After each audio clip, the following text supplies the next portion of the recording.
Welcome back to my new video.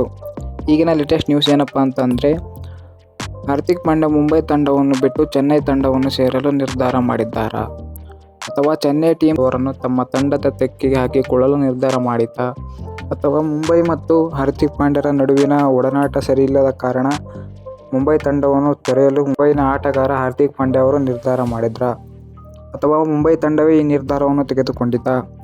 Players to players swap ಮಾಡಲು ಚೆನ್ನೈ ತಂಡ ಕೂಡ ಒಪ್ಪಿತಾ. ಚೆನ್ನೈ ತಂಡದಿಂದ ಶಿವಮ್ ದುಬೆ ಹಾಗೂ ರಂತಹ ಆಕರ್ಷಕ ಆಟಗಾರರನ್ನು ಮುಂಬೈ ತಂಡಕ್ಕೆ ಬಿಟ್ಟುಕೊಡಲು ಮುಂದಾಯಿತಾ.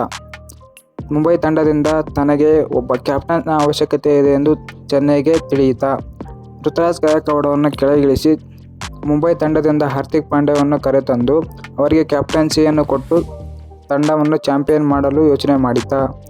ಇದರ ಹಿಂದೆ ಧೋನಿಯ ಏನಾದರೂ ಮಾಸ್ಟರ್ ಮೈಂಡ್ ಇದೆಯಾ? ಹಾರ್ದಿಕ್ ಪಾಂಡ್ಯನವರು ನಿರ್ಧಾರ ಮಾಡಿದ್ದಾರಾ?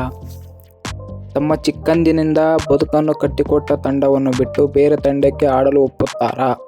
ಗುಜರಾತ್ನಿಂದ ಮುಂಬೈ ತಂಡಕ್ಕೆ ಬಂದು ಈಗ ಮುಂಬೈ ತಂಡದಿಂದ ಚೆನ್ನೈಗೆ ಹೋಗಲು ನಿರ್ಧಾರ ಮಾಡುತ್ತಾರಾ? ಅಥವಾ ಚೆನ್ನೈ ತಂಡವೇ ಫೋರ್ಸ್ಫುಲಿ ಮುಂಬೈಗೆ ಕೇಳ್ತಿದ್ದಾರಾ? ಅಥವಾ ಮುಂಬೈ ತಂಡ ಮತ್ತು ಹಾರ್ದಿಕ್ ಪಾಂಡ್ಯರ ನಡುವೆ ಇರುವ ಗೊಂದಲಗಳನ್ನು ಸರಿ ಮಾಡಿಕೊಂಡು ಮುಂದಿನ ಸೀಸನ್ ಮುಂಬೈ ತಂಡದೊಂದಿಗೆ ಮುನ್ನಡೆಸುತ್ತಾರೋ ಅಥವಾ ಚೆನ್ನೈ ಟೀಮ್ಗೆ ಹೋಗುತ್ತಾರೋ ಕಾದು ನೋಡೋಣ. ಚಾನಲನ್ನು ಸಬ್ಸ್ಕ್ರೈಬ್ ಮಾಡಿಕೊಳ್ಳಿ.